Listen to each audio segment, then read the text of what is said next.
Don Miguel serrait la clé anglaise avec tant de fuerza que su nudillo blanchissait, comme si Kizira retenait entre ses doigts ce qui déjà lui échappait, la dignidad, el respeto. La place qu'il avait gagnée durant toute une vie de travail. Les paroles de son nouveau patron ricochaient dans l'atelier comme des coups de marteau brutaux, incapables de pitié. Inutile. À ton âge. Tu ne sers même plus à changer un filtre. Le silence qui suivit n'en fut pas vraiment un. C'était un silence lourd, épais, chargé de honte et de peur. Les autres mécaniciens, trop jeunes pour comprendre mais assez lucides pour sentir le danger, baissèrent la tête, comme si leur regard pouvait atténuer la cruauté des mots. Don Miguel avala difficilement sa salive. Au fond de sa gorge brûlait la pensée de Claudia l'attendant à la maison, une mince silhouette accrochée à son réservoir d'oxygène, respirant comme on survit, par obstination et par amour. Il ne pouvait pas se permettre de perdre ce travail. Pas maintenant. Pas quand chaque peso représentait quelques heures de vie supplémentaires. Puis quelque chose d'inexplicable se produisit. Dans ce garage étouffant où l'odeur de l'huile usée, de la graisse brûlée et du métal chaud saturait l'air, une brise fraîche passa soudain, légère mais palpable, comme la caresse d'une présence invisible.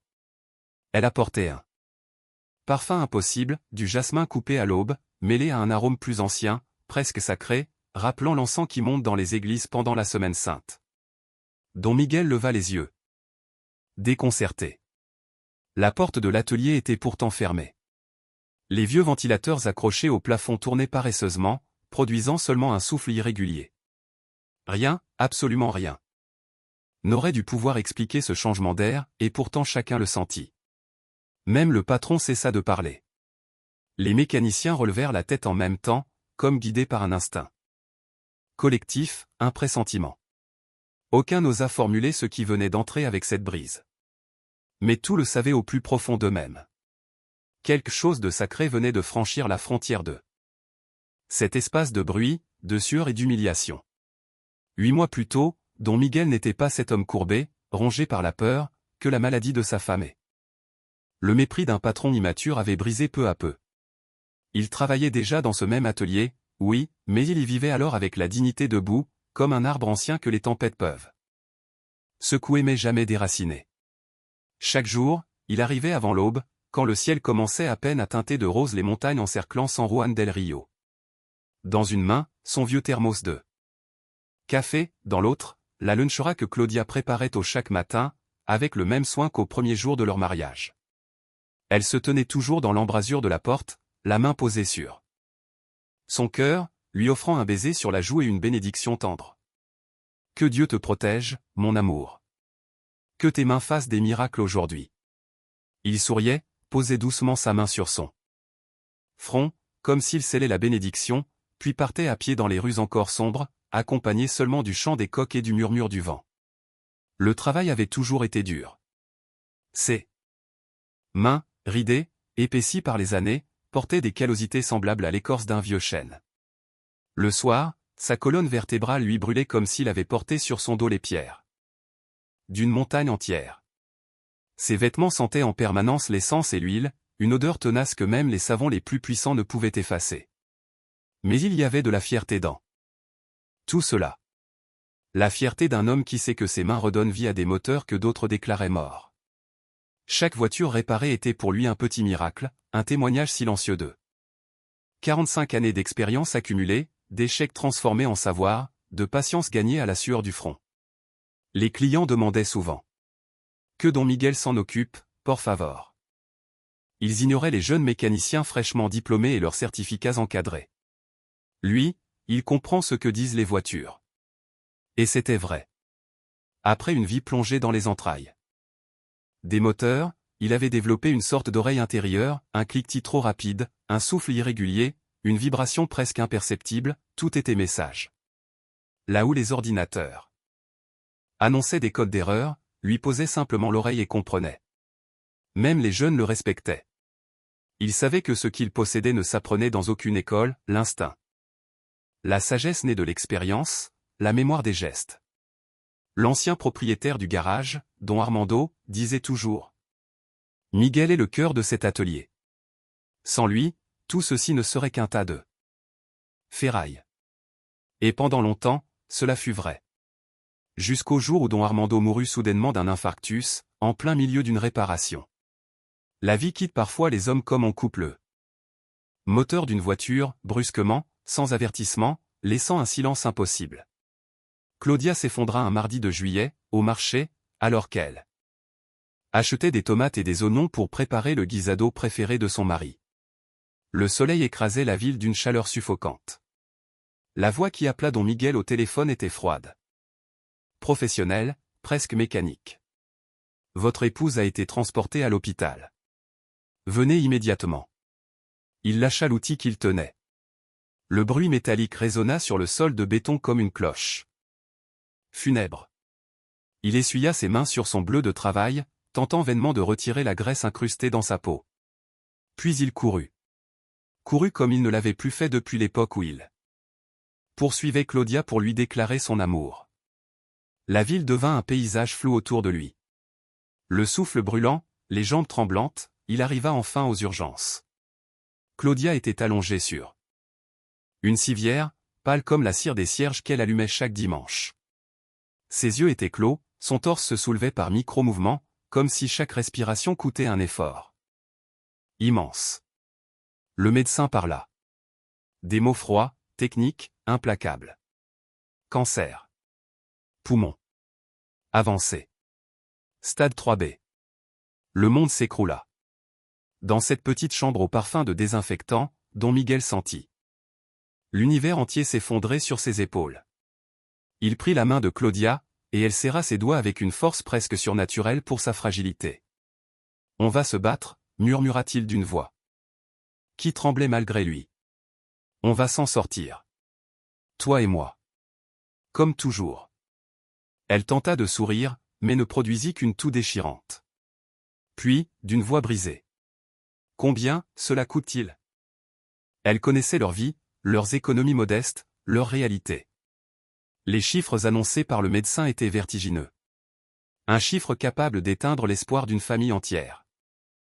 Après la mort de don Armando, l'atelier passa entre les mains de son fils, Ricardo Sanchez. Jeune, ambitieux, clinquant, parfumé au succès facile. Il arriva au garage comme on entre dans un royaume qu'on croit avoir conquis, sans écouter, sans observer, sans respecter. Il voulait moderniser. Digitaliser. Entrer dans le XXI siècle. Il engagea de jeunes mécaniciens diplômés, installa des machines onéreuses, modifia les horaires, durcit les règles. Don Miguel, loyal, tenta de s'adapter. Il arriva plus tôt, partit plus tard. Ses mains tremblaient parfois, ses doigts n'avaient plus la rapidité d'autrefois, mais il persistait. Il apprit les nouvelles machines même si ses yeux fatiguaient, même si les écrans lui donnaient des maux de tête. Il faisait tout pour ne pas perdre sa place. Tout pour payer les médicaments de Claudia. Tout pour lui offrir un jour de plus, une semaine de plus, peut-être un mois de plus. Et c'est ainsi qu'il se retrouva, 8 mois plus tard, devant un patron qui le traitait d'inutile. Devant un avenir qui se rétrécissait comme une porte qu'on referme. Mais au moment précis où tout semblait s'effondrer définitivement, cette brise mystérieuse, cette fragrance sacrée, entra dans l'atelier. Et don Miguel sentit dans sa poitrine quelque chose qu'il croyait perdu. L'espoir. Un espoir fragile, lumineux, inexplicable, mais réel. Comme si une présence invisible lui murmurait. « Tu n'es pas seul. » Et pour la première fois depuis des mois, il crut que peut-être, ce n'était pas la fin de son histoire. Que quelque chose ou quelqu'un venait d'entrer dans sa vie pour la changer. Radicalement. Définitivement. Sacré.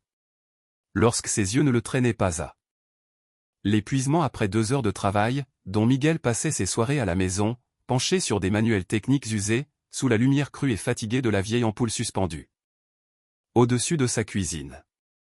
Ses yeux brûlaient, picotaient, mais il persistait, traçant des lignes, relisant des schémas, essayant de rester utile, de ne pas se laisser distancer par les jeunes mécaniciens du garage.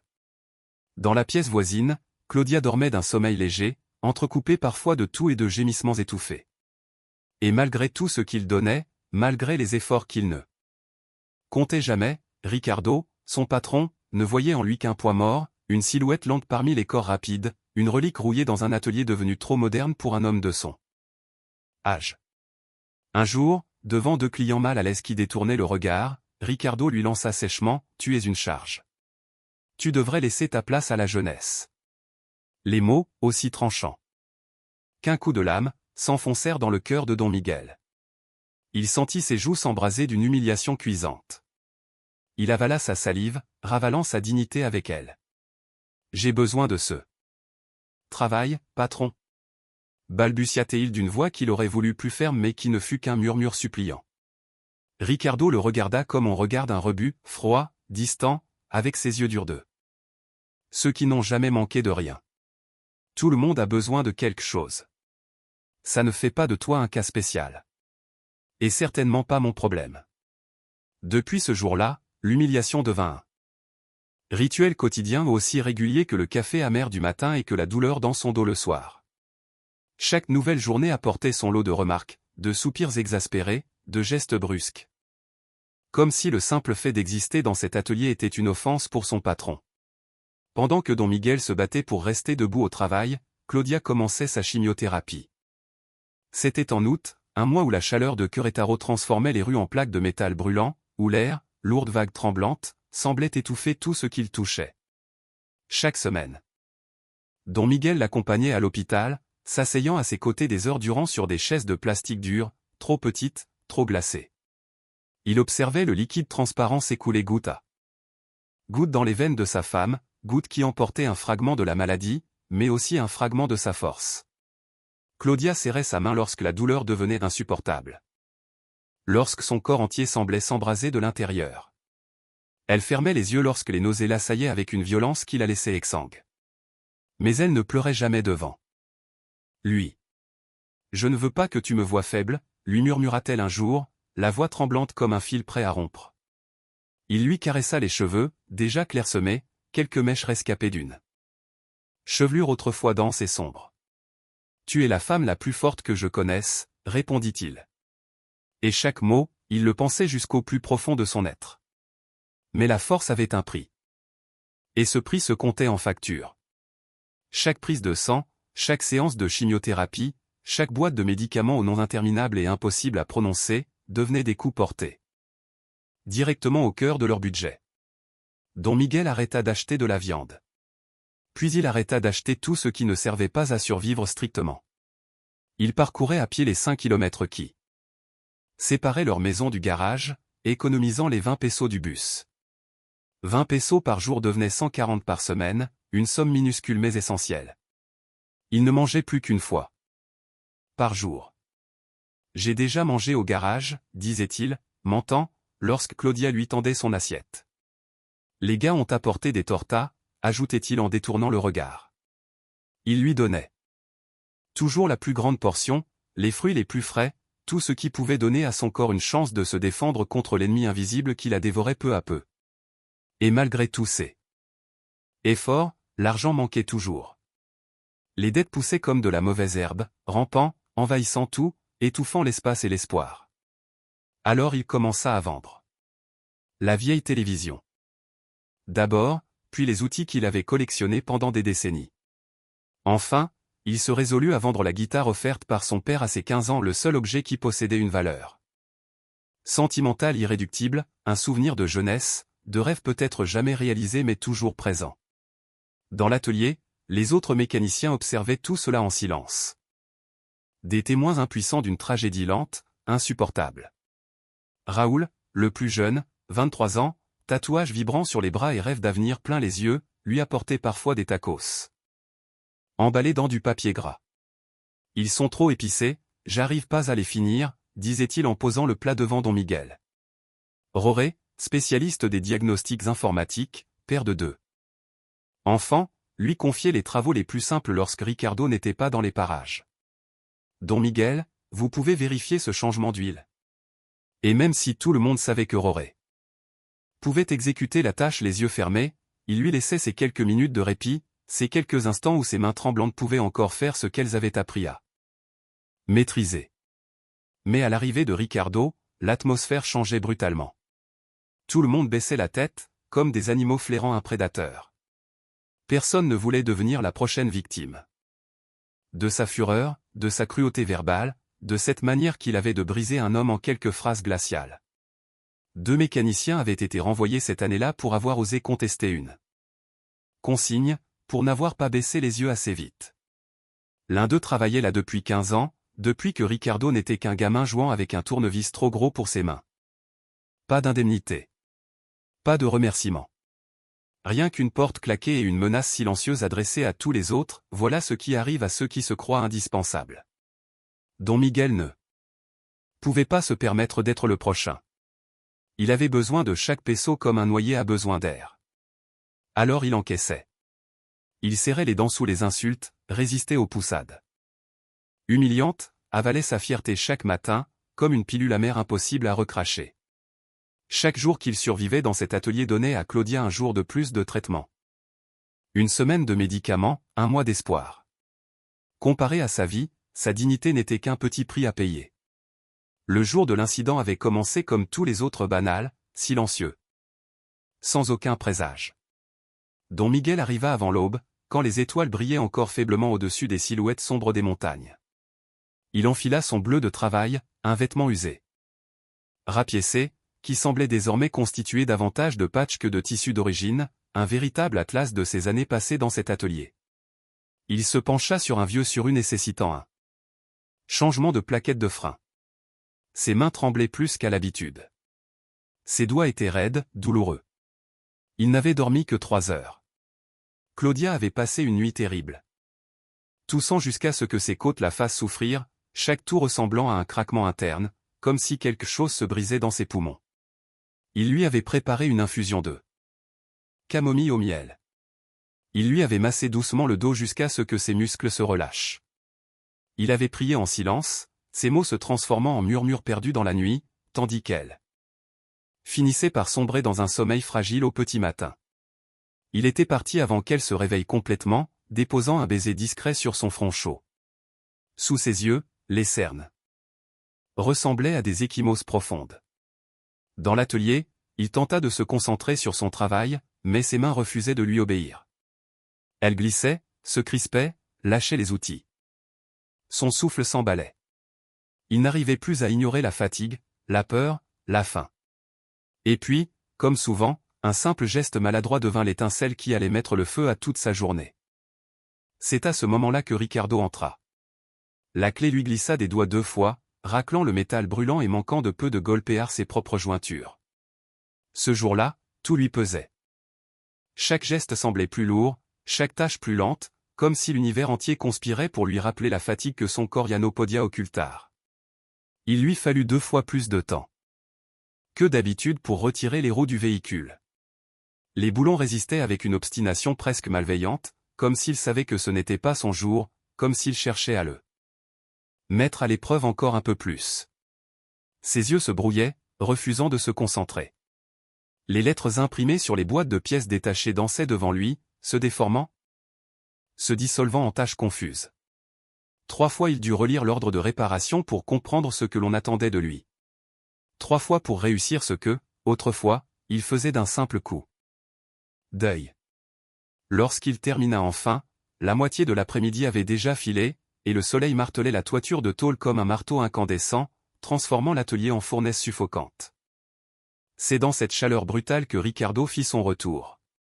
Il rentrait de sa longue pause déjeuner, l'haleine chargée d'un parfum amer de bière, la mauvaise humeur accrochée au visage comme une ombre habituelle. Il jeta un coup d'œil au travail effectué par Don Miguel avec une précision froide, scrutant chaque détail tel une rapace cherchant la moindre carcasse où planter ses serres. Et, comme toujours, il trouva ce qu'il voulait trouver. Qu'il y ait faute réelle ou simple prétexte, qu'elle soit grave ou insignifiante, Ricardo transformait chaque minuscule imperfection en arme pour rabaisser l'homme qui se tenait devant lui. C'était sa manière de le maintenir à terre, de lui rappeler chaque jour à quel point il était, selon lui, remplaçable, inutile, dépassé. Qu'est-ce que c'est que ça? Lança-t-il d'un ton venimeux en pointant les plaquettes de frein fraîchement installées. Elles sont posées de travers. T'es devenu aveugle ou quoi? Don Miguel s'approcha, plissant les yeux derrière ses lunettes rayées dont les verres étaient depuis longtemps à remplacer. Mais remplacer ses lunettes ne figurait pas dans la liste des urgences lorsqu'il fallait acheter des médicaments, payer des consultations, financer des examens médicaux toujours plus coûteux. Elles sont bien mises, patron, dit-il doucement. J'ai tout mesuré 2 fois. Je l'ai fait avec soin. Ricardo le repoussa brutalement, d'un geste violent, inutile, qui l'envoya presque trébucher contre l'établi. Ne me dis pas qu'elles sont bien mises quand je vois de mes propres yeux qu'elles sont mal montées. Tu es aveugle? En plus d'être inutile, vieux, lent? Autour d'eux, les autres mécaniciens cessèrent progressivement de travailler. Le bruit des outils s'étouffa. Un silence tendu s'installa, le genre de silence qui précède les tempêtes, le genre qui fait monter le sang à la tête et accélère les battements du cœur. Don Miguel sentit une brûlure traverser ses joues. L'humiliation lui enfonçait des aiguilles sous la peau. Mais il ravala les mots qui brûlaient sa gorge, les réponses qui auraient brisé ce qui restait de leur relation professionnelle. Les phrases qu'il ne pouvait pas se permettre de prononcer. « Je vais vérifier encore une fois », répondit-il d'une voix soigneusement neutre. Ricardo éclata d'un rire sec, cruel, qui résonna dans l'atelier comme un souffle de fumée toxique. « Tu sais quel est ton problème, vieux? Tu ne sers plus à rien. Tes mains tremblent comme des feuilles mortes, tes yeux voient à peine ce qui est devant toi, et ton cerveau est aussi rouillé qu'un moteur sans huile. » Puis il ajouta, savourant chaque mot comme un gourmet savourait un vin précieux. « Tu es comme une épave qui continue d'occuper un espace précieux dans mon atelier. Un espace que je pourrais utiliser pour quelque chose d'utile. » Chaque phrase tombait comme un fouet, calculé pour blesser, pour rabaisser, pour rappeler à Don Miguel sa prétendue insignifiance. Il serra les poings, ses ongles pénétrant la chair tendre de ses paumes jusqu'à y laisser de petites lunes rouges. La douleur physique était presque un soulagement, comparée à celle qui lui tordait le cœur. « J'ai besoin de ce travail, » articula-t-il enfin, détestant la supplique dans sa propre voix. « Ma femme est malade, vous le savez. Elle a besoin de son traitement, de ses médicaments. » Ricardo croisa les bras, un sourire détestable aux lèvres. « Et moi, j'ai besoin de mécaniciens compétents. Pas de ruine qui me coûte plus qu'elle ne rapporte. Tu sais combien d'erreurs tu as commises ce mois-ci? Combien de clients sont venus se plaindre de ton travail? C'était un mensonge éhonté. Tous le savaient. Les clients appréciaient Don Miguel. Certains demandaient même expressément à ce qu'il s'occupe de leur véhicule. Mais personne n'osa contredire le patron. Personne ne risquerait son propre emploi pour défendre le vieil homme. « Je peux payer mes erreurs, » murmura Miguel d'une voix désespérée. « Déduisez-le de mon salaire, ce qu'il faudra. » Ricardo éclata d'un rire tonitruant, un écho métallique contre les murs de l'atelier. « De ton salaire? Mais je te paie à peine le minimum. Il n'y a rien à déduire, vieux. Tu travailles déjà presque gratuitement. » Il s'approcha encore, jusqu'à envahir son espace personnel. Don Miguel se retrouva coincé contre l'établi, incapable de reculer davantage. « Tu veux que je te dise la vérité? Tu es ici par pitié. Par miséricorde chrétienne. Pas parce que tu es utile. Pas parce que tu vaux quelque chose. » Les mots se logèrent en lui comme du poison dans une plaie ouverte. Don Miguel serra encore plus fort la clé anglaise qu'il tenait. Ses articulations blanchirent. La peau s'étira sur les os. Toute sa frustration des derniers mois se concentra dans ce morceau de métal froid, toute l'impuissance de voir Claudia souffrir, toute la peur de perdre les quelques pièces de leur vie encore debout. Juste un instant, un seul, suffisamment long pourtant pour se dilater comme une éternité, il imagina ce que cela ferait, lever cette clé, l'abattre sur le visage cruel de Ricardo, effacer cette arrogance, renvoyer les humiliations une à une. Mais aussitôt l'image de Claudia surgit dans son esprit. Son visage doux. Ses yeux fatigués mais confiants. Sa voix fragile qui, le matin encore, lui avait murmuré « Tu travailles tranquille, mis à mort », ignorant ce qu'il affrontait chaque jour. Il pensa à la montagne de factures empilées sur la table de la cuisine, à l'oxygène qui sifflait doucement près du lit qu'elle ne quittait plus. Il pensa à sa nécessité à lui, celle de revenir à la maison avec un salaire, même minime. Il ne pouvait pas risquer de tout perdre. Sa dignité n'avait aucun poids face à la vie de sa femme. Alors il fit la seule chose qui lui restait, il baissa la tête, desserra lentement sa prise, et la clé tomba au sol. Dans un tintement métallique semblable à un verdict. « Vous avez raison, patron, souffla Théil d'une voix brisée. Je suis désolé. Je ferai mieux. Je ferai tout ce qu'il faudra. » Ricardo sourit. Satisfait, repu de la victoire. Comme ça que j'aime te voir. À ta place. Il tourna les talons, prêt à laisser Don Miguel au milieu de sa propre humiliation. Mais c'est alors que l'impossible se produisit. Une brise fraîche traversa l'atelier, douce et inexplicable, car aucune fenêtre n'était ouverte. Il n'y avait jamais de courant d'air ici. Pourtant, ce souffle parcourut chaque recoin du hangar, emportant avec lui l'habituelle odeur d'huile brûlée et de carburant. Un parfum de jasmin emplit l'air, si pur, si soudain, que tout le monde se figea. Les néons vacillèrent une fois. Puis deux, avant de se rallumer avec une intensité presque surnaturelle, comme si la lumière elle-même venait de se réveiller. La température chuta d'un coup, de plusieurs degrés, comme si une gigantesque porte froide s'était ouverte quelque part. Ricardo cessa de sourire. Sa bouche resta entr'ouverte, figée dans une expression de confusion qui se transforma peu à peu en peur. Raoul laissa tomber la clé qu'il tenait, le bruit résonna dans l'atelier comme une cloche dans une église vide. Roré se signa instinctivement, incapable d'expliquer pourquoi, murmurant des mots qu'il ne se souvenait même pas avoir appris. Quelque chose venait d'entrer dans le silence. Quelque chose que personne ne pouvait comprendre. Quelque chose qui avait choisi ce moment précis, alors que Don Miguel était à deux doigts de se briser. Et l'air, lourd de mystère, semblait soudain murmurer qu'il n'était plus seul. Don Miguel, les larmes encore brûlantes au bord des yeux et l'amertume âcre de l'humiliation collée au fond de la gorge, sentit soudain quelque chose qu'il n'avait plus ressenti depuis des mois, peut-être depuis des années. C'était une présence, pas seulement une sensation ou une intuition fugitive mais une véritable chaleur, douce et enveloppante, pareille à une étreinte maternelle très ancienne, protectrice comme les ailes ouvertes d'un ange. Cette présence semblait vibrer tout autour de lui, comme si l'air du vieux atelier, saturé d'odeurs d'huile brûlée et de métal chauffé, s'était soudain animé d'une énergie qui ne venait pas de ce monde. Dans le recoin le plus sombre du garage, là où s'empilaient depuis des décennies des boîtes de pièces usées, couvertes de poussière épaisse et de toiles d'araignées argentées. Une petite lumière dorée apparut, timide d'abord, fragile, une lueur presque hésitante. Puis, lentement, patiemment, cette lumière commença à grandir. Elle se dilatait comme une respiration profonde, une promesse palpable que quelque chose d'inimaginable, était sur le point de bouleverser le destin de tous ceux qui respiraient cet air saturé de graisse.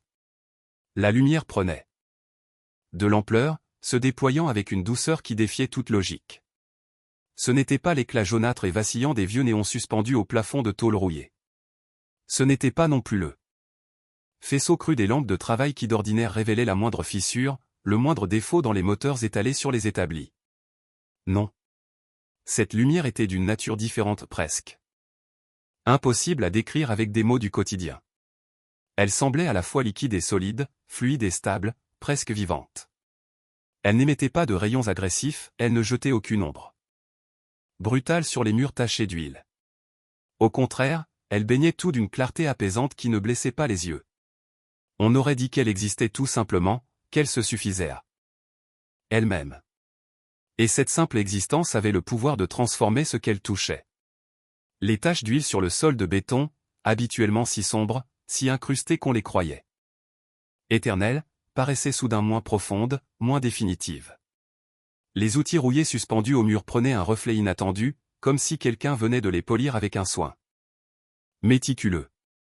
L'air lui-même semblait plus pur, plus léger, presque semblable à l'air cristallin que Don Miguel avait respiré autrefois lors de ses rares marches en montagne après une pluie salvatrice. Il ne pouvait détourner les yeux. Son cœur battait fort, mais ce n'était ni la peur, ni l'angoisse qui avait serré sa poitrine toute la journée. C'était autre chose, quelque chose qu'il n'avait pas ressenti depuis longtemps, quelque chose qui ressemblait à un profond, très profond, souvenir. Un écho intime, ancien, comme la reconnaissance instinctive d'un visage aimé qu'on n'a pourtant pas vu depuis des années, mais que l'âme n'a jamais oublié. La lumière, encore en expansion, s'éleva du sol jusqu'au plafond du garage, comme aspirée par une force douce mais irrésistible. Elle commençait à prendre forme. Au début, ce n'était qu'un halo informe, brillant, une présence lumineuse sans contour. Puis, lentement, avec une patience presque cosmique, elle se condensa. Ce qui n'était qu'éclat devint silhouette. Les contours se dessinèrent peu à peu. Une forme humaine. Une femme. Grande, élancée, d'une élégance qui transcendait le simple corps. Les mécanos, habituellement bruyants, nerveux, toujours en mouvement, se figèrent en un silence absolu. Raoul, qui n'avait jamais fléchi devant rien ni personne, se retrouva à genoux sans même s'en rendre compte. Ses jeans pleins de taches de graisse appuyés contre le béton froid. Roré, dont les mains calleuses étaient habituées à manier des outils lourds, avait instinctivement joint ses doigts devant sa poitrine dans un geste de prière oublié depuis l'enfance. Le vieux soudeur, un homme dur, au visage tanné par le soleil et la vie, celui qui ne pleurait jamais même quand les étincelles chaudes lui brûlaient la peau, avait les joues baignées de larmes qui brillaient sous cette lumière irréelle. Ricardo fut le premier à retrouver sa voix. Mais même sa voix, d'ordinaire si dure, si pleine d'autorité, paraissait étrangère à ses propres oreilles. Qu'est-ce que c'est que ça? Sa question, habituellement tranchante comme une lame, sortit tremblante. Presque brisée. Il fit un pas en arrière, ses chaussures lustrées glissant légèrement sur une vieille coulée d'huile. Il trébucha contre une boîte à outils, faisant résonner le choc métallique dans un silence lourd et sacré. Qui joue à ça? Qui a mis ces lumières? Répondez. Mais personne ne répondit. Personne n'aurait pu détacher son regard de la silhouette en train de se dévoiler. Désormais complètement formée, la silhouette lumineuse était indéniablement celle d'une femme mais pas d'une femme de chair. Il y avait dans sa présence quelque chose qui dépassait la matière. Elle n'appartenait ni au temps, ni à l'espace du garage plein de graisse et de désespoir. Un voile blanc, d'une pureté presque douloureuse, couvrait en partie ses cheveux sombres. Sur ses épaules reposait un manteau turquoise brillant, si intensément bleu qu'il évoquait le ciel limpide d'un midi d'été, un bleu où aucun nuage ne réussit jamais à se poser. Le tissu ondulait autour d'elle comme mu par une brise invisible, une brise que personne d'autre ne ressentait. Le manteau coulait jusqu'au sol, sans jamais le toucher, la femme flottait réellement à quelques centimètres du ciment. Souillée. Sa tunique blanche, simple et immaculée, tombait sur son corps avec des plis qui évoquaient l'art religieux le plus ancien, comme si les icônes peintes depuis des siècles avaient enfin trouvé leur forme incarnée. Ses mains, jointes devant sa poitrine dans une posture de prière, étaient d'une finesse presque translucide, ses doigts longs et gracieux entrelacés avec une beauté silencieuse. Un chapelet pendait entre ses doigts. Mais ce n'était pas un simple chapelet. Les grains scintillaient d'une lumière propre, comme des perles arrachées aux profondeurs d'un océan sacré. Ses pieds nus ne touchaient pas le sol, et là où la lumière autour d'elle aurait dû produire de la poussière soulevée, de la saleté révélée, il n'y avait rien d'autre qu'une clarté douce qui effaçait tout. Et puis son visage apparut enfin. Pas un visage humain, pas vraiment. Pas dans le sens où la beauté serait une question de symétrie ou de jeunesse. C'était un visage fait de douceur absolue, de bonté pure, de compassion devenue visible. Son regard était ce qui brisa Don Miguel. Deux yeux sombres, profonds comme des puits anciens où se cachent des vérités immémoriales. Mais habités d'une tendresse si vaste qu'il sentit qu'il pourrait s'y noyer et renaître dans le même souffle. Ses yeux le regardaient. Pas son uniforme gras, ni son dos voûté, ni ses mains tremblantes d'usure. Elle le regardait lui et l'homme caché sous les rides, sous l'humiliation, sous les mois de peur silencieuse. Elle voyait tout. Son angoisse de perdre Claudia, son éternelle compagne, la femme qu'il aimait depuis 50 ans. Son épuisement, ce poids sourd qu'il traînait chaque matin pour continuer à travailler malgré les insultes. Sa honte récente, brûlante encore. Comme une plaie ouverte. Son amour, fragile et héroïque à la fois, qui l'empêchait de s'effondrer quand tout le reste voulait le faire tomber. Elle voyait tout et pourtant, il ne sentait aucun jugement. Aucun reproche. Aucune exigence. Il se sentit, pour la première fois depuis des mois, véritablement vu, profondément compris, accepté jusque dans ses failles les plus vulnérables. La femme ne bougea pas les lèvres, mais Don Miguel entendit sa voix. Pas avec ses oreilles fatiguées par les cris du patron, mais avec quelque chose de plus intérieur, plus ancien. Comme si son cœur se souvenait soudain comment écouter autrement. Ça suffit. 2 mots. 2 simples mots qui résonnèrent en lui comme les cloches d'une cathédrale un matin de résurrection. Ils vibrèrent dans des endroits de son être qu'il ignorait posséder. Tu as assez souffert. Tu as porté plus que ce qu'un homme peut porter. Il est temps que la justice entre dans ce lieu de douleur. Ses genoux se dérobèrent. Pas par peur. Pas par lassitude. Mais par révérence instinctive, celle qu'on ressent devant le sacré, le vrai, le vivant. Devant quelque chose qui arrive quand le monde ne peut plus continuer comme il est. Et alors qu'il tombait à genoux, Don Miguel sut sans un doute, sans un mot, sans une explication et que rien ne serait plus jamais comme avant.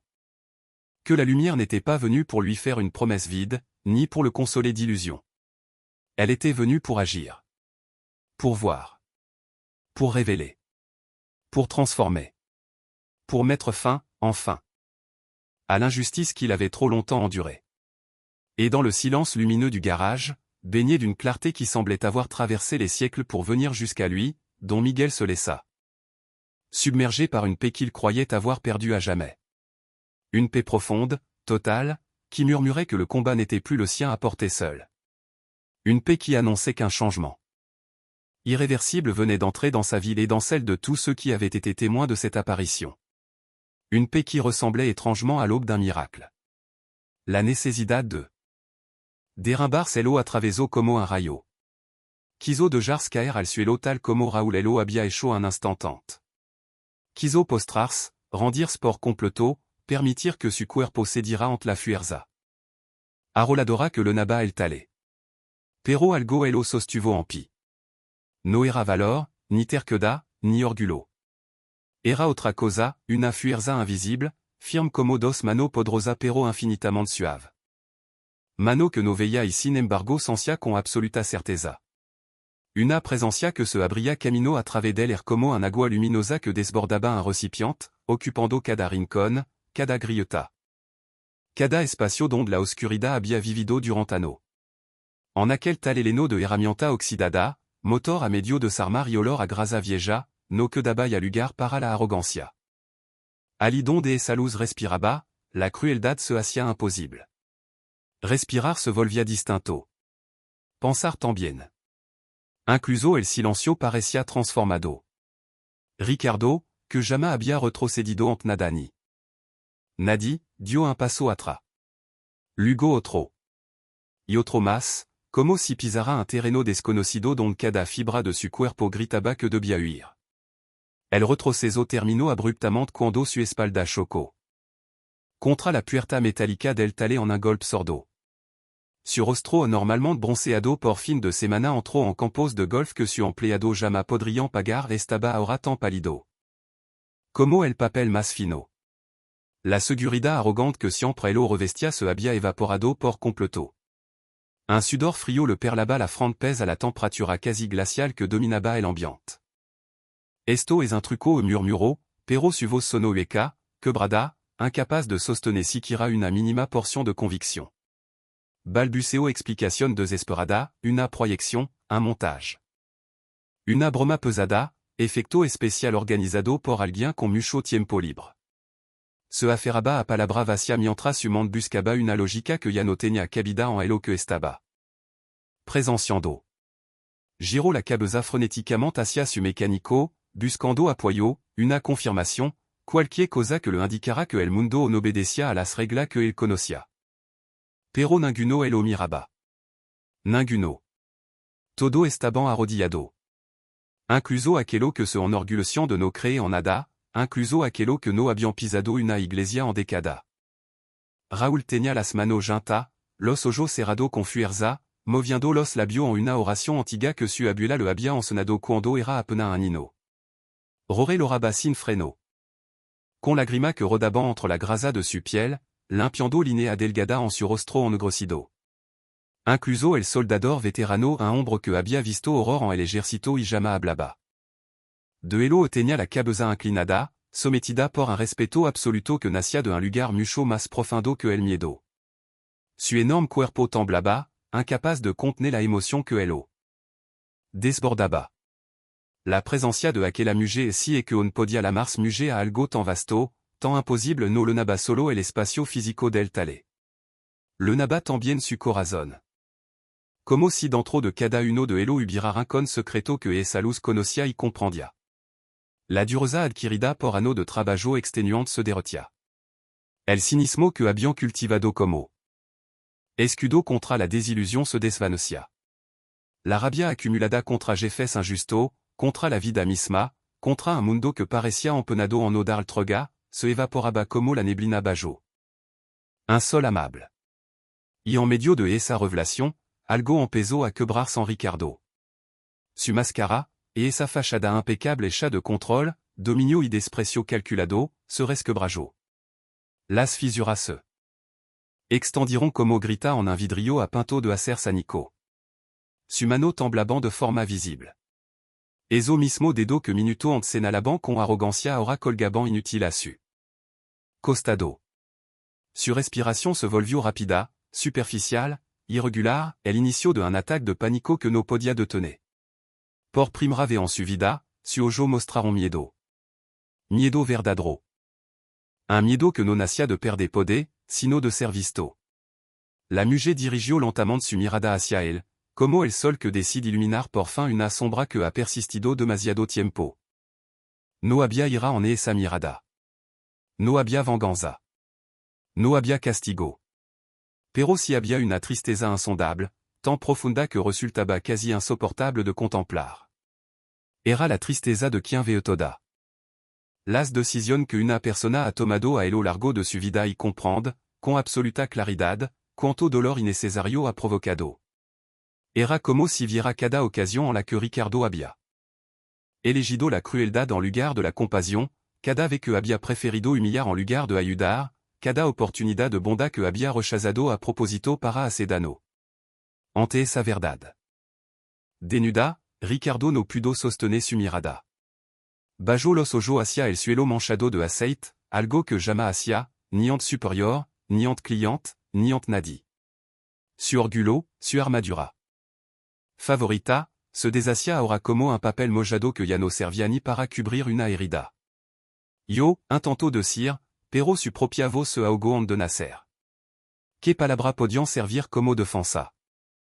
Ant una presencia que conocía hasta el último rincón de su alma? Que excusa podia tener sentido ali, en ese tale convertido de repente en un santuario? La muge entonces extendió una mano hacia Don Miguel. No el tocó. No hizo falta. El gesto fut más reconfortante que cualquier abrazo humano. Su dedo largo y delicado se movieron con una gracia que parecía nacida de otro mundo.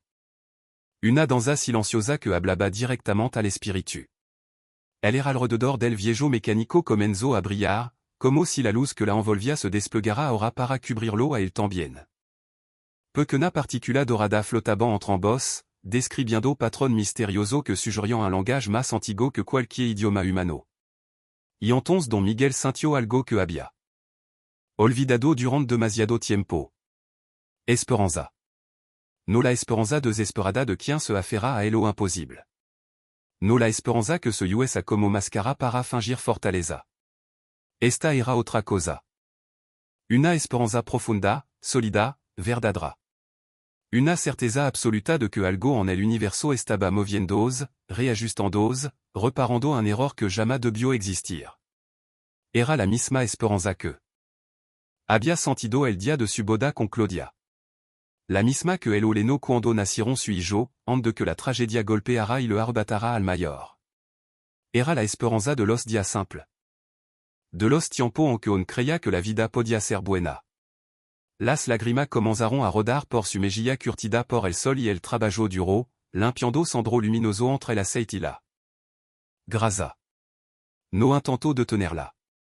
No buscó esconderla como había hecho durante meses de humillación silenciosa. Las dejó caer, libre, pura, como si aquello fuera una purificación. Gracia, susurró. Sin saber exactamente a qué o a quien agradecia. Tal vez a la vida. Tal vez al universo. Tal vez a ella. O tal vez simplement a la oportunidad de volver a sentir. La muge sonrió. Y esa sonrisa fut Como è la man se despué de la noche más larga del invierno. Transformó sur Ostroia hermoso en algo que trascendia cualquier belza física posible. Era la bonda misma e chalouse. Era el amor. Incondicional vuelto forma humana. Era el perdón absoluto revelado de un modo que ningún langage podia describir por completo. En esa sonrisa, Don Miguel vio a Claudia. No el rostro exacto dessus. Esposa, no una illusion. Sino su esencia, la qualité con la que ella lo había mirado el día que se conocieron, as más de 50 años, cuando él era apenas un muchacho con las manos llenas de grasa y era una joven con flor en el cabello. Vio el brillo de aquel tiempo en los que el mundo parecía nuevo, cuando todo era posible, cuando el amor era la única verdad que necesitaban. La única religión que conocían, la única guía que bastaba. Y por primera vez en mucho tiempo, supo con el corazón entero que no estaba solo. La femme parla de nouveau, mais non pas avec des mots que l'oreille pouvait entendre. Sa voix se formait dans l'esprit, douce et implacable à la fois, comme une vérité que l'on sait sans jamais l'avoir apprise. Je ne suis pas venu uniquement pour toi, dit-elle à Don Miguel. Même si ta souffrance a traversé la distance et le silence pour m'appeler, je suis ici parce que ce lieu tout entier doit guérir. Parce que la cruauté y a trouvé refuge trop longtemps. Parce qu'il est temps que la lumière revienne là où l'obscurité s'est crue chez elle. Elle tourna alors son regard vers Ricardo. L'homme, qui quelques minutes plus tôt dominait le garage. De sa voix sèche et de son ego gonflé, n'était plus que l'ombre de lui-même. Il était assis à même le sol, recroquevillé contre la porte de métal, les genoux serrés contre sa poitrine comme un enfant pris en faute. Des larmes coulaient le long de ses joues, mais elles n'avaient rien à voir avec celles de Don Miguel. Ce n'était pas la douleur d'un homme blessé, c'était la panique brute. Le vertige de se voir soudain mis à nu, dépouillé des illusions qu'il avait brandies comme une armure. Dans le cœur de Ricardo grondait un mélange indistinct, la terreur, bien sûr, mais aussi quelque chose qui ressemblait, de loin, à un début de regret sincère. Tu as oublié quelque chose d'essentiel, résonna la voix dans sa tête, avec la force sourde d'un tonnerre lointain. Tu as oublié que le pouvoir exige la responsabilité. Que l'autorité n'est légitime que lorsqu'elle s'accompagne de compassion. Que chaque personne qui travaille pour toi est un enfant de Dieu autant que toi. Les épaules de Ricardo se secouèrent sous le poids de ses sanglots. Tous les murs qu'il avait construits pour se sentir invincible venaient de s'effondrer. Tu as bâti ton pouvoir sur la cruauté parce qu'elle te donnait l'illusion d'être fort. Mais la véritable force ne se mesure pas à la peur que tu inspires, et encore moins aux blessures que tu laisses derrière toi. Elle se mesure à la bonté que tu choisis alors même que tu pourrais faire le mal. Je suis désolé, balbutia-t-il, tremblant, incapable d'essuyer les larmes et la morve qui coulait librement. Je ne savais pas, je ne voulais pas. Même lui entendit que ses excuses sonnaient creux. Ridicule. Insignifiante face aux années de mépris, de dureté, d'humiliation qu'il avait infligées. La femme leva sa seconde main et, dans ce geste à la fois simple et solennel, son manteau se mit à luire d'un éclat encore plus profond.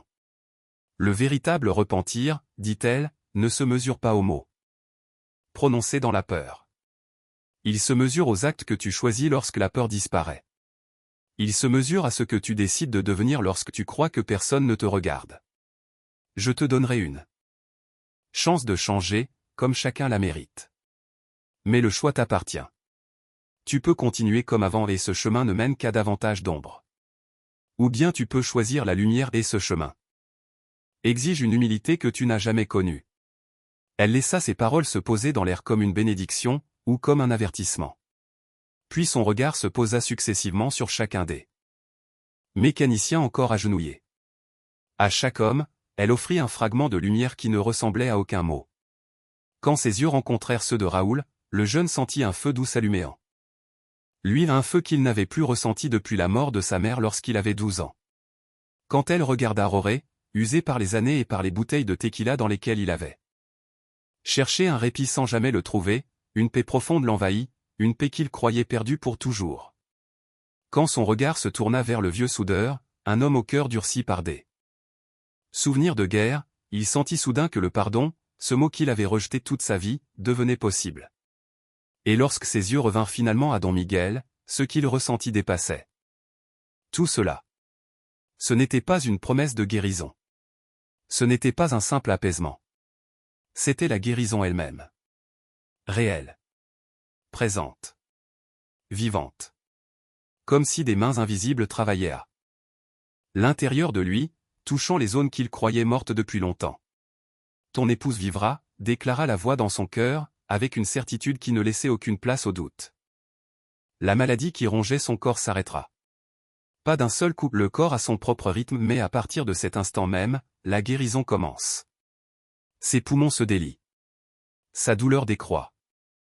Les cellules qui se rebellaient se souviennent de ce que signifie être en paix. Don Miguel tomba à genoux, vaincu par l'émotion. Ses mains touchèrent le ciment froid et sale sans qu'il s'en soucie. Sa voix se brisa lorsqu'il demanda. « Pourquoi? Pourquoi m'aides-tu, moi ?» La femme s'agenouilla devant lui. Et bien qu'elle fût descendue à sa hauteur, ses pieds ne touchèrent jamais le sol. « Parce que tu es mon fils, murmura-t-elle dans son esprit. Comme tous ici sont mes enfants. Parce que ta souffrance est la mienne. Parce que chaque larme que tu verses résonne jusqu'à moi. Parce que l'injustice qui t'a été infligée ne peut rester sans réponse. » Elle posa enfin ses doigts sur son front. Leur contact était une bénédiction tangible, plus réelle que l'air autour d'eux. Tu as été fidèle dans les petites choses, lorsque d'autres auraient renoncé. Tu as aimé, même lorsque ton amour semblait inutile. Tu es resté debout quand tomber aurait été plus facile. Rien de cela n'a été oublié. Rien de ce que tu as enduré en silence n'est invisible. Une chaleur douce se répandit dans son corps, dissolvant des tensions si anciennes qu'il n'avait plus conscience de les porter. Ses muscles, depuis des années crispés, se relâchèrent enfin. La douleur qu'il croyait inévitable se mit à se dissiper comme du brouillard au soleil. Dans son esprit, une vision apparut, Claudia, non pas telle qu'il l'avait laissée ce matin-là pâle, fragile, un masque d'oxygène sifflant à ses côtés, mais telle qu'elle était autrefois, forte, radieuse. Des fleurs tressées dans les cheveux et une joie lumineuse dans les yeux. « Va à la maison », dit alors la femme, de sa voix audible pour la première fois, une voix claire comme des cloches d'argent. Va rejoindre ton épouse. Elle a besoin de toi, mais pas pour pleurer. Pour célébrer. Pour commencer à rêver du futur que vous croyez perdu. Elle se releva dans un mouvement fluide. Presque chorégraphique. Tous dans le garage sentirent que le moment touchait à sa fin. La lumière autour d'elle se mit à pulser, d'une intensité presque aveuglante. « Souvenez-vous de ce jour. » déclara-t-elle en les regardant une dernière fois. Souvenez-vous que lorsque l'obscurité semble la plus épaisse, lorsque l'injustice paraît triompher, lorsque la souffrance vous semble interminable, vous n'êtes pas seul. Vous ne l'avez jamais été. Je marche avec vous dans chaque douleur. Et lorsque la douleur devient insupportable, je viens. Son corps se dissolvait déjà, laissant place à une lumière pure. Avant de disparaître, elle jeta un dernier regard à Ricardo. Le changement que tu choisiras ou que tu refuseras décidera non seulement de ta vie, mais de ton âme. Choisis avec sagesse. Puis, lentement, la lumière s'effaça, comme si l'air lui-même respirait et se calmait. Mais ce qu'elle avait laissé derrière elle demeurait, un parfum léger, doux, presque sacré, et un silence chargé d'une transformation irréversible. Ricardo resta assis au sol. Son visage avait changé, la certitude arrogante avait cédé la place à une confusion véritable, où un germe d'humilité tentait timidement de naître. Les autres mécaniciens se redressaient avec lenteur, comme s'ils sortaient d'un rêve ancien et profond. Aucun ne trouvait de mots. Le langage paraissait trop pauvre, trop étroit pour contenir ce qu'ils venaient de vivre. Don Miguel leva les yeux vers le coin du garage où la lumière était apparue. Il n'y avait plus rien d'eux. Visible pour des yeux humains. Mais il savait avec une certitude calme, profonde, que quelque chose avait changé pour toujours. Pas seulement dans l'atelier. Pas seulement dans les hommes présents. Mais dans le tissu même de la réalité. Il posa une main sur sa poitrine, là où son cœur battait avec une vigueur retrouvée, et un sourire se forma sur ses lèvres, un sourire faiblé. Fatigué, mais vrai. Un sourire plein d'une espérance nouvelle, une espérance qu'il croyait perdue depuis longtemps. Don Miguel se redressa lentement, ses genoux protestant avec leur craquement. Habituel après tant de minutes passées à genoux sur le ciment glacé. Pourtant, cette fois, quelque chose avait changé. La douleur sourde et familière, celle qui accompagnait chacun de ses gestes. Depuis des années, semblait s'être dissipée, comme si une main invisible avait retiré de ses épaules un fardeau qu'il traînait depuis des mois. Il se sentait plus léger, presque rajeuni. Habité par une énergie qu'il n'aurait jamais cru retrouver. Il regarda ses propres mains tannées par le temps, burinées par la graisse et l'huile, marquées de sillons profonds sculptés. Par 40 ans de travail acharné. Elle tremblait encore, mais beaucoup moins qu'avant. Ses doigts répondaient soudain avec une souplesse oubliée, comme si quelqu'un avait effacé. Ne serait-ce qu'un instant, le poids des années. Autour de lui, les autres mécaniciens commençaient eux aussi à se relever avec hésitation, comme si le sol pouvait se dérober sous leurs pieds. La stupeur les enveloppait tous. Raoul fut le premier à oser rompre le silence, même si sa voix tremblait encore. Nous avons tous vu la même chose, ou bien je deviens fou. Roré, encore secoué, essuya les larmes qui coulaient sur ses joues du revers de la main, y laissant de nouvelles taches de graisse. Non, Hermano, nous l'avons tous vu. Tous. Le soudeur vétéran, d'ordinaire imperturbable, hocha simplement la tête. Ses mains, celles qui, jadis, avaient tenu des armes puis des outils sans jamais trembler et vibraient à présent sous le poids d'une émotion impossible à contenir. À quelques pas de là, Ricardo demeurait assis contre la porte métallique du garage. Son corps était recroquevillé, comme s'il voulait disparaître à l'intérieur de lui-même. Son visage était rouge, ruisselant de larmes, ses yeux gonflés par tant de sanglots. Il ne ressemblait plus du tout au patron autoritaire qui avait tyrannisé ses employés pendant des années.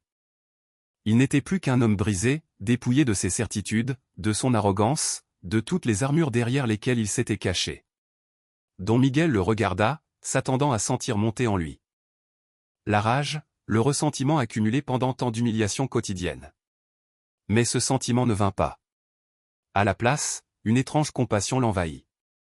Après ce qu'il venait d'éprouver à cette présence qui avait bouleversé l'air autour d'eux, cette lumière qui avait transformé le cœur même du garage, la haine lui paraissait désormais un luxe qu'il ne pouvait plus se permettre. Alors il s'avança doucement vers Ricardo et lui tendit une main encore tachée de graisse. « Levez-vous, patron, murmura-t-il. Ricardo leva vers lui un regard embué, incrédule, presque perdu. « Pourquoi m'aides-tu? Après tout ce que je t'ai fait ?» Don Miguel revit en un éclair le visage de la femme apparue dans la lumière, son manteau turquoise, la douceur impossible de sa présence, les mots qu'elle avait prononcés sur le pardon, sur les secondes chances, sur le choix de la lumière même quand l'ombre paraît plus facile. Parce qu'elle nous a donné à tous une occasion de changer, répondit-il avec calme. Ce serait du gâchis de la refuser. Après un moment de vacillement, Ricardo saisit sa main. Le vieux mécanicien l'aida à se redresser, comme un père soutiendrait un fil égaré. Dehors, la vie continuait comme si rien ne s'était passé. Les voitures passaient dans la rue avec leur bruit habituel, les vendeurs ambulants criaient leurs marchandises sous le soleil brûlant, et pourtant, à l'intérieur du garage, tout avait été bouleversé de manière impossible à raconter à quelqu'un qui n'en avait pas été témoin. Don Miguel leva les yeux vers l'horloge accrochée au mur. 15 minutes seulement s'étaient écoulées depuis que Ricardo avait commencé à lui hurler dessus. 15 minutes qui, pourtant, contenaient plus de transformation que des années entières de vie ordinaire. « Il faut que je rentre, » dit soudain Don Miguel, la voix pleine d'urgence. « Je dois voir Claudia. » Ricardo hocha la tête, essuyant encore ses yeux humides. « Vas-y, va maintenant. » Sa voix avait changé. Elle n'avait plus rien du tranchant cruel qu'elle portait toujours. Et alors que Don Miguel se dirigeait vers la sortie, Ricardo ajouta d'un ton brisé. « Je suis désolé. Pour tout. Je sais que ce ne sont que des mots, mais, j'avais besoin que tu l'entendes. » Don Miguel s'arrêta sur le seuil, se retourna, et répondit doucement. « Les mots sont un début. Ce sont les actes qui comptent ensuite. » Puis il sortit dans la lumière éclatante de l'après-midi. La marche vers chez lui n'avait jamais semblé aussi longue, ni aussi courte. Il avançait presque en courant dans les rues familières de San Juan del Rio, ses jambes étonnamment vives, remplies d'une force retrouvée. Les passants s'écartaient sur son passage, certains le saluant, étonnés de voir le vieux mécanicien se déplacer avec une telle rapidité. Mais Don Miguel ne prêtait attention à personne, toute sa pensée était tournée vers sa maison, vers Claudia, vers la promesse qui lui avait été faite dans cette lumière dorée. Il devait s'assurer que ce n'était pas un rêve, pas une hallucination née de l'épuisement. Pourtant, l'arôme subtil de jasmin sur ses vêtements était bien réel. La chaleur du toucher sur son front persistait encore. Et dans son cœur, il savait. En arrivant devant sa petite maison en adobe, ses tuiles rouges chauffées par le soleil, la peinture jaune délavée. Par les années, il sentit son souffle se bloquer dans sa poitrine. La porte, comme toujours, n'était pas verrouillée. Il entra d'un pas précipité, trébuchant presque. « Claudia !» appela Théil. La voix tremblante. « Mis à mort ?» Un silence tomba. Un silence épais qui dura une éternité. Puis une voix répondit. Mais ce n'était pas la voix faible et brisée qu'il avait entendue le matin même. « Miguel, c'est toi ?» Sa voix semblait plus forte, plus claire. Don Miguel sentit une vague glacée puis brûlante le traverser. Il se rua vers la chambre, son cœur battant à tout rompre. Lorsqu'il ouvrit la porte, il s'arrêta net. Claudia était assise. Assise, sans appui, sans coussin pour soutenir son dos. Le réservoir d'oxygène était toujours là, mais le masque pendait, inutilisé. Son visage, autrefois blême et épuisé, retrouvait des couleurs. Pas encore celles d'une femme en pleine santé, mais bien davantage que tout ce qu'il avait vu depuis des semaines. Ses yeux, éteints par la douleur et les médicaments, brillaient à présent d'une vivacité nouvelle. « Miguel » murmura-t-elle, la voix tremblante de stupeur. « Quelque chose s'est passé. Je ne sais pas quoi. Il y a environ 1 heure, la douleur est partie. Juste, partie. J'ai pu respirer sans souffrir. La toux, elle a disparu. Je me sens ?» Elle hésita, craignant presque de dire les mots. « Je me sens comme si j'étais en train de guérir. » Don Miguel n'eut besoin que de 2 pas pour la rejoindre. Il la serra contre lui, avec douceur mais avec une urgence dévorante. Comme s'il craignait qu'elle disparaisse. « Je sais » souffla-t-il dans ses cheveux, qui repoussaient déjà après la chimiothérapie, doux comme des plumes de bébé. « Je sais. Quelque chose d'impossible. C'est produit aujourd'hui. Quelque chose que je n'ai pas encore les mots pour décrire. » Il s'assit à côté d'elle et lui raconta tout. L'humiliation de Ricardo, le moment où il avait failli se briser. La brise impossible chargée de jasmin, la lumière dorée qui avait grandi dans le coin le plus sombre du garage, et enfin, la femme au manteau turquoise, apparue comme une réponse à une douleur qu'il n'avait même pas réussi à formuler. Claudia l'écoutait, les yeux écarquillés, ses doigts entrelacés aux siens. Des larmes commencèrent à couler sur ses joues tandis qu'il évoquait les paroles de guérison prononcées par cette présence lumineuse. C'était elle, murmura-t-elle avec une révérence absolue. La Vierge Marie. Elle est venue pour toi. Pour nous. Don Miguel hocha la tête, incapable de retenir ses propres larmes. Elle est venue parce que la souffrance était devenue trop lourde. Parce que l'injustice devait cesser. Parce que nous avions oublié que sa voix se brisa. Que nous ne sommes jamais seuls. Même quand nous le croyons. Ils restèrent longtemps ainsi, enlacés sur ce lit qui avait été témoin de tant de douleurs, laissant la paix inattendue, miraculeuse. Les envelopper comme une couverture chaude après une nuit glaciale. Et pour la première fois depuis très longtemps, Don Miguel sentit qu'un avenir était possible, un avenir où la lumière avait enfin trouvé son chemin vers leur maison. Les jours qui suivirent apportèrent des changements que ni Claudia ni Don Miguel n'osaient expresar en voix alta, mais que todos sentient en el más profundo dessus. Corazon. Ce n'était pas une transformation brusque, ni un miracle éclatant comme une apparition céleste descendue du ciel. C'était une guérison patiente, régulière, obstinée, une restauration. Silencieuse, presque humble, mais d'autant plus bouleversante qu'elle semblait brodée de la même lumière douce qu'ils avaient vu envahir le Thalès ce jour-là. Claudia reprenait des forces. Jour après jour, elle se réveillait avec un peu moins de douleur, un peu plus d'appétit, un peu plus d'envie de sourire. La souffrance qui l'avait torturée pendant des mois, cette douleur insupportable qui lui arrachait le sommeil, qui lui volait son souffle et son courage avait disparu, comme si quelqu'un l'avait essuyé avec une tendresse infinie. Son visage, auparavant pâle, fatigué, retrouvait peu à peu sa chaleur, sa vivacité. Ses yeux, longtemps ternis par la maladie, recommençaient à briller. Lorsqu'arriva le jour de son traitement suivant, ni elle ni Don Miguel ne dirent un mot sur ce qu'ils soupçonnaient tous deux. Ils se contentèrent de marcher côte à côte, leurs mains s'effleurant parfois, dans un silence chargé d'émotion. Mais rien ne les avait préparés au choc qui les attendait à l'hôpital. Les médecins, penchés sur les résultats de ces analyses, semblaient avoir perdu leur capacité à masquer l'étonnement. L'oncologue, un homme normalement sûr de lui, restait figé devant les radiographies comme s'il tentait de déchiffrer un alphabet qu'il ne connaissait pas. « Je ne comprends pas. » murmura-t-il enfin, la voix traversée d'une perplexité sincère. Les tumeurs ont régressé beaucoup trop vite. C'est bien au-delà de ce que permettrait le traitement qu'elle a reçu. Il s'interrompit, cherchant des mots qui ne venaient pas. C'est comme si quelque chose d'autre travaillait dans son corps. Quelque chose que je ne peux pas expliquer. Claudia échangea un regard avec Don Miguel. Aucun d'eux ne tenta de justifier l'injustifiable. Ils savaient qu'aucune langue humaine ne pourrait raconter ce qu'ils avaient vu, ce qu'ils avaient senti, ce qu'ils portaient désormais en eux comme une certitude sacrée. Et ils savaient aussi que personne ne les croirait. Le médecin, après plusieurs minutes de réflexion silencieuse, ajusta le traitement. Moins de doses. Moins d'agressivité. Comme si le combat principal n'avait plus besoin d'eux. La médecine.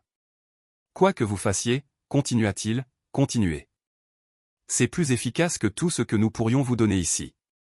Cette nuit-là, de retour chez elle, Claudia alluma une petite bougie devant l'image de la Vierge de Guadalupe qui veillait depuis toujours au-dessus de son humble table. La flamme tremblait doucement, comme si elle respirait. « Merci. » souffla-t-elle d'une voix tremblante. « Merci d'être venu. Merci d'avoir entendu. Merci de nous avoir sauvés. » Au Thalé, les changements étaient d'une autre nature. Mais tout aussi profonds. Ricardo, l'homme qui autrefois marchait avec une arrogance si lourde qu'elle assombrissait chaque coin de la pièce, semblait désormais amputé de cette dureté. Les premiers jours suivant l'apparition, il avait été incapable de travailler. Il restait enfermé dans son bureau, silencieux, comme s'il affrontait un combat intérieur que personne d'autre ne pouvait voir. Puis, un lundi matin, il sortit enfin et demanda à tous les mécaniciens de se rassembler. Sa voix, lorsqu'il parla, n'avait plus rien de tranchant, plus rien de dominant. Elle tremblait presque. Je dois vous parler de la manière dont j'ai dirigé cet atelier. Et de la manière dont je vous ai traité. Les mécaniciens échangèrent des regards incertains. On aurait pu entendre tomber une vis sur le sol.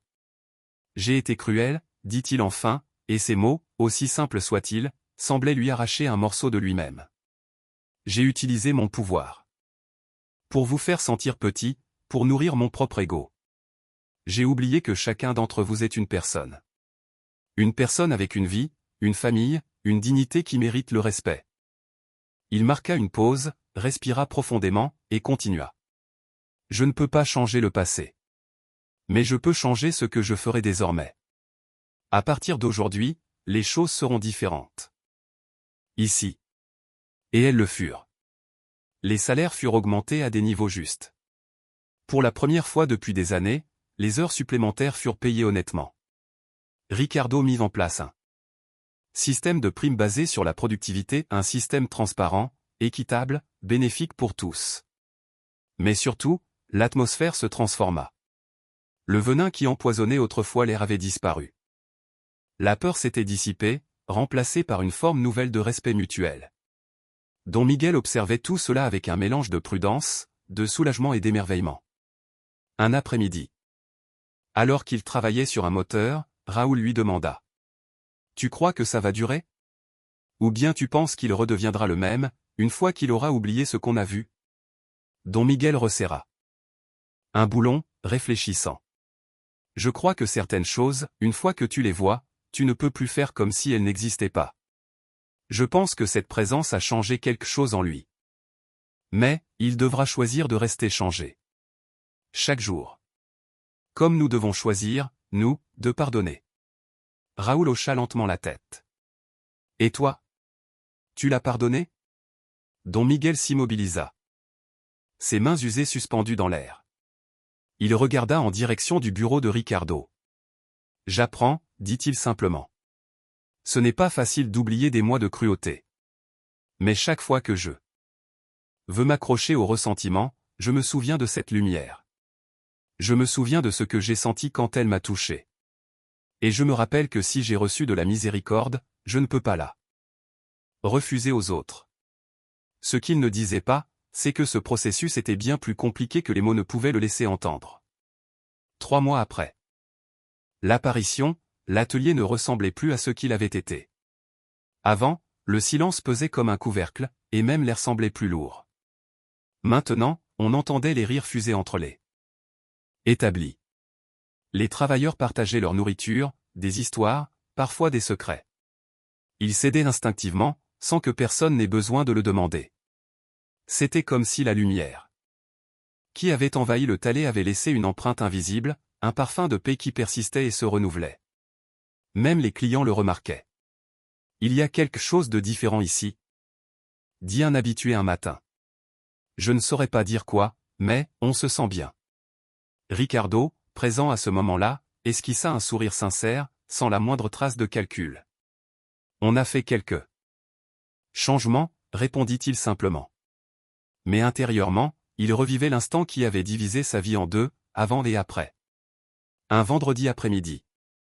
Ricardo appela Don Miguel dans son bureau. Le vieil homme entra avec prudence, son corps gardant encore les réflexes de survie d'années de maltraitance. « Assieds-toi, s'il te plaît, » dit Ricardo, visiblement nerveux. Il jouait avec un stylo, un geste qu'on ne lui avait jamais vu. « J'ai réfléchi à quelque chose. Sur l'avenir de cet atelier. Sur ce que je veux qu'il devienne. » Don Miguel resta silencieux, attendant.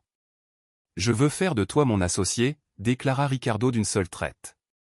Pas un associé symbolique. Un vrai. Avec une part des bénéfices. Une voix dans les décisions. Don Miguel cligna plusieurs fois des yeux, incapable de formuler une pensée cohérente. « Mais, je n'ai pas d'argent à investir. » Ricardo secoua la tête. « Je ne veux pas ton argent. Je veux ton expérience. Ta sagesse. Ton cœur. Je veux la façon dont tu regardes les gens même quand ils ne te regardent pas avec dignité. Je veux ce que tu as donné. Pendant 40 ans, même quand tu n'en recevais rien. Ça vaut bien plus que n'importe quel investissement. » Il sortit des papiers d'un tiroir. « C'est officiel. 30% du business. Avec un salaire de partenaire, pas d'employé. » Don Miguel sentit un vertige, un mélange de gratitude, d'incrédulité, de reconnaissance. « Pourquoi ?» demanda-t-il d'une voix presque enfantine. Ricardo prit une longue inspiration. « Parce que ce jour-là, quand elle est venue, j'ai compris que j'avais construit ce lieu comme si tout m'appartenait. Mais ce n'est pas vrai. Cet endroit appartient à ceux qui y ont laissé leur sueur, leur temps, leur dignité. Et parmi tous, personne n'a autant donné que toi. Tu mérites de posséder une partie de ce que tu as construit. » Les yeux de Don Miguel se remplirent de larmes brûlantes. « Je ne sais pas quoi dire. » « Dis oui, » répondit Ricardo doucement. « Et aide-moi à faire de ce lieu quelque chose qui la rendrait fière, si jamais elle revenait. » Don Miguel tendit sa main, ses mains calleuses, fatiguées, tachées par des années de travail, et Ricardo la prit. « Oui. J'accepte. » Et à cet instant précis, tous deux percevaient ce parfum léger, subtil, presque céleste, ce parfum qu'ils n'avaient jamais mentionné mais qu'ils continuaient à sentir parfois, comme une bénédiction laissée en suspens. Comme si elle leur offrait son approbation. À ce nouveau départ. Cette nuit-là, Don Miguel rentra à la maison un peu plus tard que d'habitude, mais avec une lumière dans les yeux qu'aucune fatigue ne pouvait éteindre. Il poussa la porte et se retrouva enveloppé par un parfum qu'il croyait avoir perdu pour toujours, celui du molcho et des tortillas fraîchement faites. Claudia était dans la cuisine, debout, un tablier noué autour de la taille, concentré sur la vapeur qui s'élevait doucement de la marmite. C'était la première fois depuis des mois qu'elle avait la force de cuisiner. Et la scène, simple en apparence, lui serra le cœur. Il s'avança par derrière et l'enlaça avec tendresse, posant son visage dans le creux de son cou. « Ça sent merveilleusement bon, » murmura-t-il. Elle se reposa contre lui, souriant avec une douceur qu'il n'avait plus vue depuis longtemps. Je me sens assez bien pour cuisiner de nouveau, Miguel? Les médecins sont stupéfaits. Ils disent que c'est un miracle. Il rit doucement contre son épaule. Les miracles semblent nous suivre, répondit-il, la voix encore teintée d'incrédulité. Puis il lui raconta ce qui s'était passé. Au Thalet, l'offre inattendue de Ricardo, la proposition d'association, le changement soudain dans la manière dont la vie, pourtant si dure pendant des mois, commençait à s'ouvrir comme une fleur. Longtemps tenue captive dans l'ombre. Claudia l'écouta, les yeux emplis de larmes de bonheur. Lorsqu'enfin il termina, elle parla d'une voix presque chuchotée. Je l'avais senti. Ce jour-là où elle est venue. Elle savait ce dont nous avions besoin. Pas seulement ma guérison, pas seulement la justice pour toi, mais un avenir entièrement nouveau. Ils partagèrent ce soir-là leur premier véritable repas depuis longtemps. Ils mangèrent lentement, savourant chaque bouchée comme une bénédiction. Ils parlèrent de projets qu'ils n'osaient plus évoquer depuis l'irruption du cancer. Peut-être pourraient-ils, enfin, aller voir leur fille à Guadalajara, peut-être pourraient-ils réparer la maison, comme ils en rêvaient depuis des années, peut-être auraient-ils simplement le temps qu'ils craignaient d'avoir perdu. Après le dîner, ils s'assirent ensemble dans leur petit patio, observant les étoiles s'allumer une par une dans le ciel sombre. L'air était doux, presque protecteur. « Tu crois qu'elle reviendra » demanda Claudia, presque timidement. Don Miguel resta silencieux un moment. « Je ne sais pas » dit-il finalement. « Mais je ne pense pas qu'elle en ait besoin. Elle est venue accomplir ce qu'elle devait accomplir. Elle nous a rappelé que nous ne sommes jamais seuls, que la souffrance a une fin, et qu'il existe toujours une lumière, même quand tout semble perdu. » Les mois passèrent, puis une année entière. La transformation du Thalet s'approfondit jour après jour. Les mécanicaux travaillaient maintenant avec un sens nouveau du devoir, non pas pour le salaire, mais avec fierté, avec conscience. Les clients, eux aussi, percevaient un changement inexplicable, un climat de respect, d'humanité, de calme. La réputation de l'atelier grandit bien au-delà du quartier, attirant des gens des villes voisines qui venaient parce qu'ils avaient entendu dire que c'était un endroit où l'on vous traitait avec honnêteté et dignité. Devenu associé, Don Miguel mit en place un programme de formation pour jeunes mécaniciens. Il leur enseignait non seulement la technique, mais aussi l'éthique qui avait guidé toute sa vie. Il répétait souvent. Un mécanicien ne répare pas seulement des voitures. Il prend soin des familles qui les conduisent. C'est un travail sacré. Raoul, l'un de ses premiers élèves, sérieux, trouva dans cet enseignement un sens qu'il croyait hors de sa portée. Un jour, les yeux brillants de sincérité, il confia. « Usted me salvo, Don Miguel. Vous m'avez montré que ce métier peut être bien plus qu'une façon de gagner de l'argent. » Miguel secoua la tête. « Je ne t'ai pas sauvé, Hijo. Je t'ai juste montré ce qui était déjà là, en toi. Comme quelqu'un l'a fait pour moi. » Pendant ce temps, Claudia continuait de récupérer d'une manière qui dépassait tout ce que la médecine pouvait expliquer. Un an après l'apparition, ses examens confirmèrent une rémission totale. Les tumeurs avaient disparu. Son oncologue resta longtemps devant les résultats, secouant la tête en silence avant de murmurer. « C'est extraordinaire. En 30 ans de pratique, je n'ai jamais vu quelque chose de semblable. Le cancer est simplement parti. » Claudia et Don Miguel, eux, connaissaient la vérité. Mais ils la gardèrent pour eux. Certains miracles, disaient-ils, sont trop sacrés pour être exposés aux doutes du monde. Ils célébrèrent la nouvelle en privé, avec des prières, des larmes d'allègement et une gratitude profonde. Le matin exact de l'anniversaire de l'apparition, Don Miguel arriva au Thalet avant tout le monde. L'aube déposait une lumière grise et douce sur les outils et les machines encore silencieuses. Il s'agenouilla. L'endroit précis où il avait vécu ce moment qui avait changé tout le cours de sa vie. « Merci » souffla-t-il dans le silence. « D'être venu quand nous avions le plus besoin de toi, de nous montrer que nous n'étions pas abandonnés, de me rendre ma vie. » Pendant un instant fugitif, il crut sentir le parfum subtil de jasmin flotter tout autour de lui. Il aurait juré voir un éclat turquoise dans le coin où tout avait commencé. Mais, lorsqu'il cligna des yeux, il ne resta que le Thalet ordinaire. Ordinaire, et pourtant jamais plus vraiment ordinaire, car ils portaient désormais une trace invisible du divin. Ce jour-là, Miguel réunit les mécaniciens. Il y a exactement un an, quelque chose d'extraordinaire s'est produit ici, dit-il d'une voix ferme. Et nous en avons tous été changés. Je propose que ce jour devienne un jour spécial. Chaque année. Nous ne travaillerons pas pour gagner de l'argent. Nous servirons. Nous réparons gratuitement les voitures de ceux qui ne peuvent pas payer, mères seules, personnes âgées, quiconque a besoin d'aide. Depuis le seuil de son bureau, Ricardo écoutait. Pour la première fois, il s'approcha avec un sourire humble. C'est une excellente idée. L'atelier paiera toutes les pièces et tout le matériel. Ce sera notre façon de rendre grâce pour ce que nous avons reçu. Ainsi naquit une tradition. Chaque année, à cette date, le Taller Hernandez Sanchez fermait pour les clients payants et ouvrait grand ses portes à ceux qui n'avaient pas les moyens d'entretenir leur véhicule. Miguel et les autres travaillaient du lever au coucher du soleil, changeant des pneus, réparant des freins, remettant en état des voitures que leurs propriétaires n'avaient pas pu faire réparer plus tôt. Les gens ne venaient pas seulement pour les réparations. Ils venaient parce qu'ils avaient entendu l'histoire, celle du vieux mécanicien visité par la Vierge lorsqu'il avait touché le fond. L'histoire d'une intervention divine qui avait transformé non seulement une vie, mais toute une communauté. Certains y croyaient pleinement. D'autres restaient sceptiques, mais curieux. Tous, pourtant, ressentaient dans ce lieu quelque chose qu'ils n'arrivaient pas à nommer une paix, une chaleur, une présence.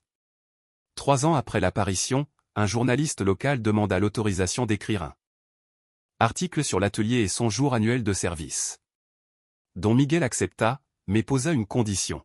« Tu peux raconter ce que nous faisons aujourd'hui, dit-il.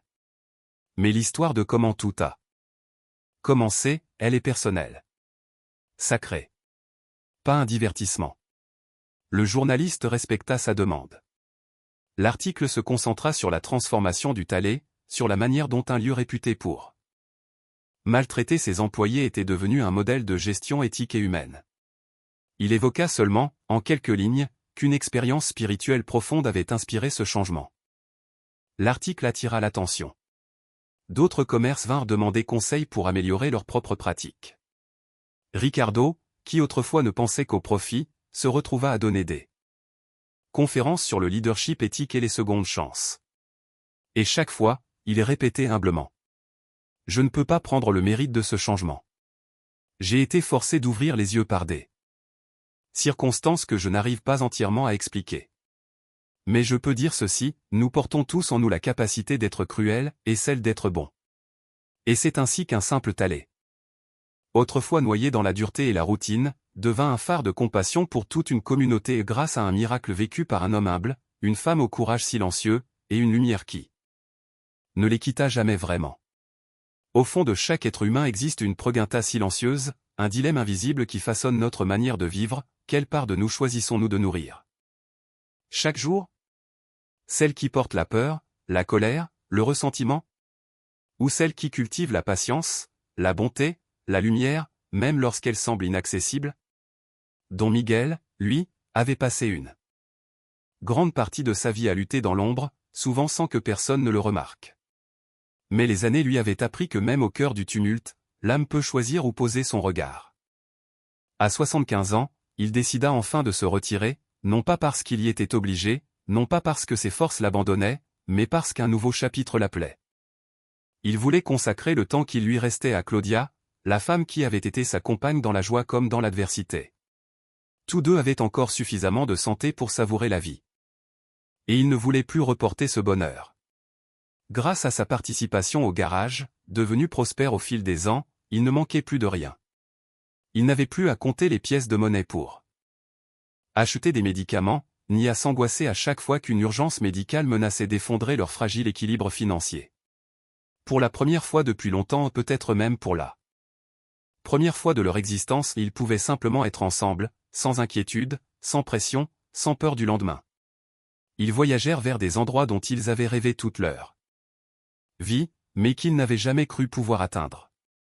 Ils rendirent visite à leurs filles et à leurs petits-enfants aussi souvent qu'ils le souhaitaient.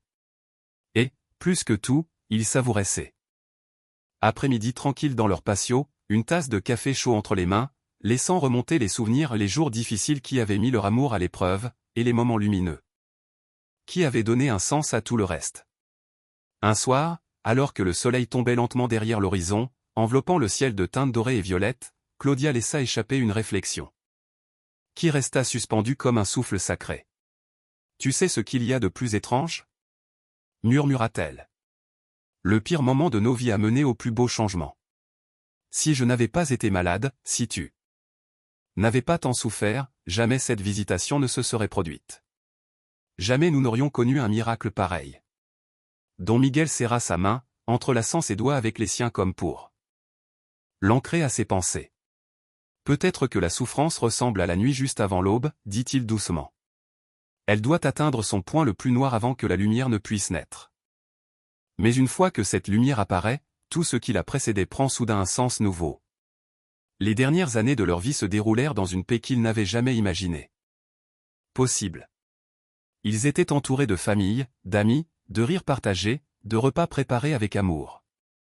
Le garage, quant à lui, continua à prospérer sous une nouvelle direction après que Don Miguel et même Ricardo, transformés par son propre chemin de rédemption, eurent finalement pris leur retraite complète. La tradition du jour annuel de service persista. Elle se transmit de génération en génération parmi les mécaniciens, comme un héritage sacré né d'un moment surnaturel dont personne n'avait jamais oublié la force. Et dans le coin précis où, des années auparavant, la première lumière avait jailli, une petite statue de la Vierge Marie fut installée. Ce n'était pas une sculpture imposante ni un objet de luxe. Juste une image simple, un manteau turquoise, un visage empreint d'une compassion infinie, un regard qui semblait voir au-delà du temps.